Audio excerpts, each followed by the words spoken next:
മുഖ്യമന്ത്രി ആര് എന്ന് തീരുമാനിക്കുന്നത് ഓൾ ഇന്ത്യ കോൺഗ്രസ് കമ്മിറ്റിയും അതിൻ്റെ സ്ക്രീനിങ് കമ്മിറ്റിയും അതുപോലെയുള്ള സംഭവങ്ങളൊക്കെ ചേർന്നാണ്. പക്ഷേ ഇവിടെ പലരും പല അഭിപ്രായങ്ങൾ ഇങ്ങനെ പറഞ്ഞുകൊണ്ടിരിക്കുന്നു എന്നുള്ളതാണ് ഏറ്റവും ഖേദകരമായ കാര്യം. വലിയ ഖേദകരമാണ് ഇക്കാര്യം. ഒരു സംസ്ഥാനത്തിന് ഒരു മുഖ്യമന്ത്രിയേ ഉള്ളൂ, അല്ലാതെ നിരവധി മുഖ്യമന്ത്രിമാരെ സൃഷ്ടിക്കാനൊന്നും കഴിയില്ല. അത് ഒരാളെ തിരഞ്ഞെടുക്കും. സ്വാഭാവികമായും അത് ഒരു ജനാധിപത്യ പ്രക്രിയയുടെ ഭാഗമാണ്. ഇവിടെ കെ.സി. വേണുഗോപാലിനെ പിന്തുണച്ചുകൊണ്ടുള്ള നിരവധി MLA-മാരുടെ ചില ലിസ്റ്റുകളും കാര്യങ്ങളുമൊക്കെ പുറത്തു വന്നു. വി.ഡി. സതീശിനെ പിന്തുണച്ചുകൊണ്ടുള്ള ആൾക്കാരുടെ ലിസ്റ്റ് വന്നു. അതുപോലെ രമേശ് ചെന്നിത്തലയ്ക്ക് പിന്തുണയുണ്ട്. ഒക്കെ ആയിക്കോട്ടെ.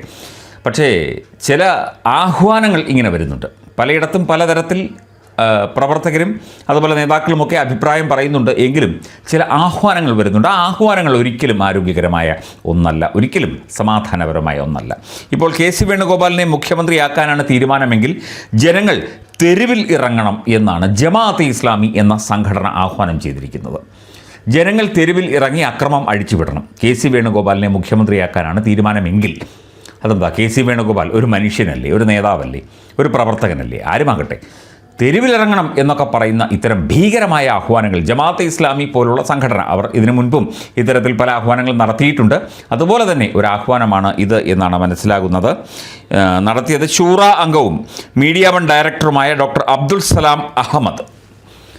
സലാം അഹമ്മദാണ് ഈ ഒരു പ്രതിഷേധത്തിന് ആഹ്വാനം ചെയ്തത്. ഇതൊരു പ്രതിഷേധമല്ല, ഇതിനെ തെരുവിലേക്ക് വലിച്ച് ഇഴച്ച് ഒരു പ്രശ്നമാക്കി, ഒരു പ്രതിസന്ധിയാക്കി രാജ്യത്തിൻ്റെ നാടിൻ്റെ സമാധാനം ഇല്ലാതാക്കാൻ, ക്രമസമാധാനം തകർക്കാനുള്ള ഒരു ആഹ്വാനമാണ് ഈ ജമാഅത്തെ ഇസ്ലാമിയുടെ ഈ ഒരു ശൂറ അംഗം നടത്തിയിരിക്കുന്നത്. അബ്ദുൽ സലാം അഹമ്മദ്, അദ്ദേഹത്തിന് ഏത് വിഷയത്തിലാണ് ഡോക്ടറേറ്റ് എന്നെനിക്കറിയില്ല, വിദ്യാഭ്യാസമുള്ള ആളാണെന്ന് തോന്നുന്നു.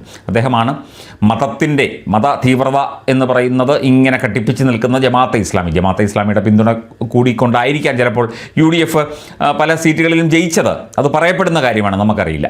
എന്തൊക്കെയായാലും ശരി, ഇത്തരത്തിലുള്ള ആഹ്വാനങ്ങൾ വേണുഗോപാലിനെ മുഖ്യമന്ത്രിയാക്കാൻ തീരുമാനിച്ചു കഴിഞ്ഞാൽ ഉടൻ തന്നെ തെരുവിൽ ഇറങ്ങണം, അല്ലെങ്കിൽ സതീശനെ ആക്കിയില്ലെങ്കിൽ ഉടൻ തെരുവിൽ ഇറങ്ങണം, ഇങ്ങനെയുള്ള ആഹ്വാനങ്ങളും വലിയ ഇത്തരത്തിൽ വലിയ ഗീർവാണങ്ങളൊക്കെ അടിച്ച് ഇവിടുത്തെ സമാധാനം ഇല്ലാതാക്കാനുള്ള ശ്രമത്തിൻ്റെ ഭാഗമായിട്ടല്ലേ ഇത്.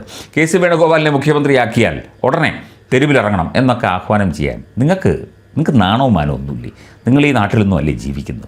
കൂടുതലൊന്നും നമ്മൾ ഈ വിഷയത്തിൽ പറയുന്നില്ല. ഇത്തരം ആഹ്വാനങ്ങൾ കൊണ്ടൊന്നും ഇവിടുത്തെ കേരളത്തിലെ ജനങ്ങൾ തെരുവിൽ ഇറങ്ങി, നിങ്ങളുടെ കുറേ ആളുകൾ ചിലപ്പോൾ തെരുവിൽ ഇറങ്ങി എന്തെങ്കിലും പ്രശ്നമുണ്ടാക്കുമായിരിക്കും. കേരളത്തിലെ സാധാരണ ജനങ്ങൾ അങ്ങനെയൊന്നും ചെയ്യും എന്ന് തോന്നുന്നില്ല.